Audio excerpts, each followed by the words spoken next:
Hello, my name is Ashley Collins, aka The Onto Dragons. Welcome to my YouTube channel, The Breakup Diaries. I'm also the director of the upcoming stage play, Motherhood Out Loud, and I want to talk to you a little bit about my directing style. I feel like I should say something like a big word to describe what my technique is like, but it's actually it's more visual than anything.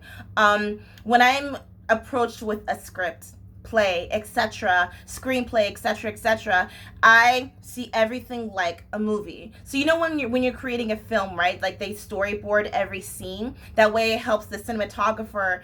They can have those great cinematic moments, and it also makes the flow of the film go smoother and faster, right?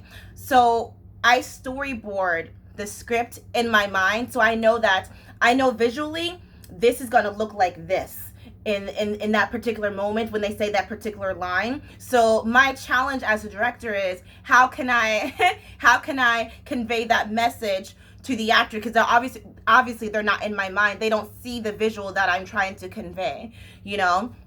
Also, every scene the whole play, it has its own soundtrack. I see every scene, every monologue, etc., is connected, is tied to a song, you know. So you know how with when you're acting, you're supposed to connect your character to an emotion. I connect my characters to a song. So yeah, every play that I do, there's always a soundtrack to it. And this soundtrack to this play obviously has a lot to do with motherhood. What else is my acting technique?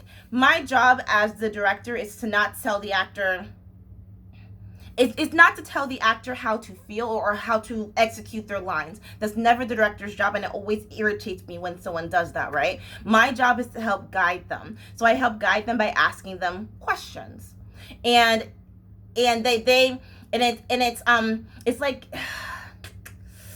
it's like I help them find the answers themselves that they already knew. You already knew what the answer was, but it's like I have to ask the right questions. So for example, if one of the lines is something like, so I went to the park, I asked them, why did you go to the park?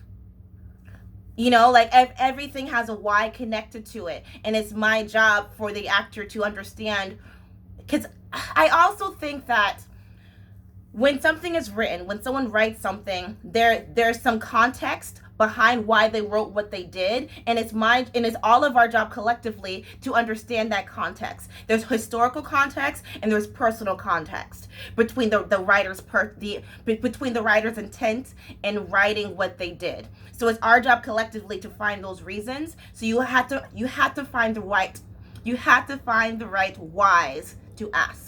You know, it's the important 5 W's: who, what, where, when, why. Who was the playwright, the screenwriter? Why did they write this particular scene? And it's never just because. No one ever just writes something just because. You know, that's the weakest reason in the whole entire world. No one does something just because. You know, they did it because I felt da da da da da da da.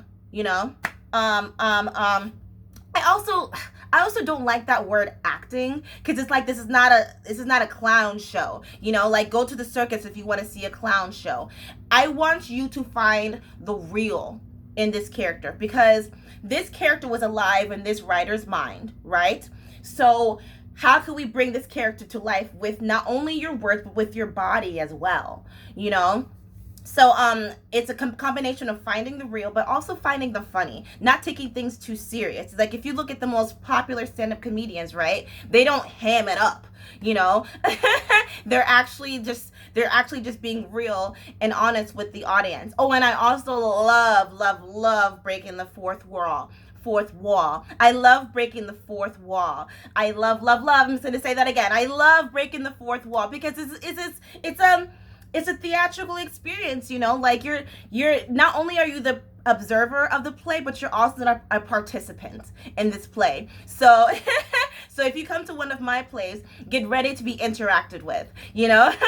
And if you don't want to be interacted with, don't sit in the first row, because you're going to participate in this project. You're going to participate in this thing. Also, what else did I want to say? I took notes per usual. So So something that you hear very often with actors, directors, cinematographers, etc., is you want to find the beauty in life, right? You want to find the beauty, you want to find the art. But I think that's a little, I love the optimism. I love it. But also life is kind of ugly. So not only do I find the beautiful moments, the moments that are like, the photography will be like, oh, this would be a great promo shot. This would be a great unforgettable moment, but also I want to find the ugly in everything that I do. So in order to, and I connect the ugliness with the truth, if that makes sense, you know? You, because life is kind of ugly. And if I play this, if I hand this all up, like everything's perfect, everything's great, we're not going to stutter over our lines. It's like, no, that's not how humans actually talk. Humans actually pause to think. Humans sometimes stumble over their words. Humans sometimes, you know, we trip and stuff like that. And like, that's, find the ugly in everything that I try to do. I think that's pretty much it. I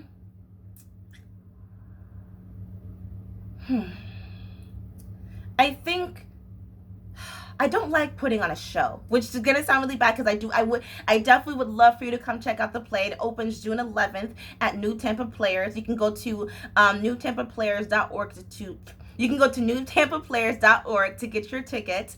And I definitely would like to see you in the audience in the show, but also I don't like putting on shows because that just makes it seem like, I love the rehearsal process. I love the workshopping process.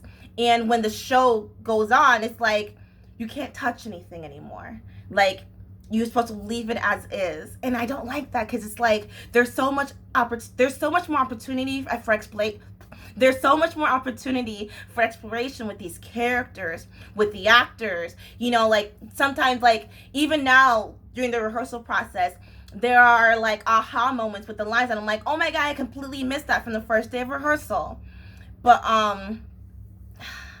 it would be so great to keep going, you know, have a year-long project. And even then, Martha Graham said, you're never satisfied. There's just a constant dissatisfaction when it comes to theater and the arts. And I feel that. I feel that a lot. I want to start this video off actually with a little story. So I kind of got this a little backwards. But how I started directing in the first place. It was a very ugly story. An old friend, I don't know if we were friends. No, we're not friends anymore, but we were at the time. We were he was the president of a theater organization and I was the vice president, and we just were not getting along. We were not connecting, and he eventually just quit and stepped down. So I had to step up and I had to direct. And I feel terrible about that. I feel super guilty that I couldn't get along with him.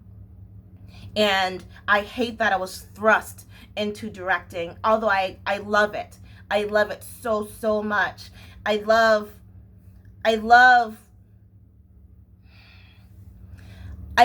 creating, in my mind, a masterpiece out of something that was absolutely nothing. I love bringing this, I love finding the answers to the words that the playwright left clues for us, you know?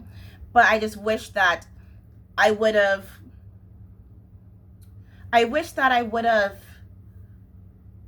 started directing with a more pretty origin story, rather than being like, I lost a friend and then I became a director. That's it. Thank you so much for listening, and yeah, hope to see you in the audience. I'll see you in the theater.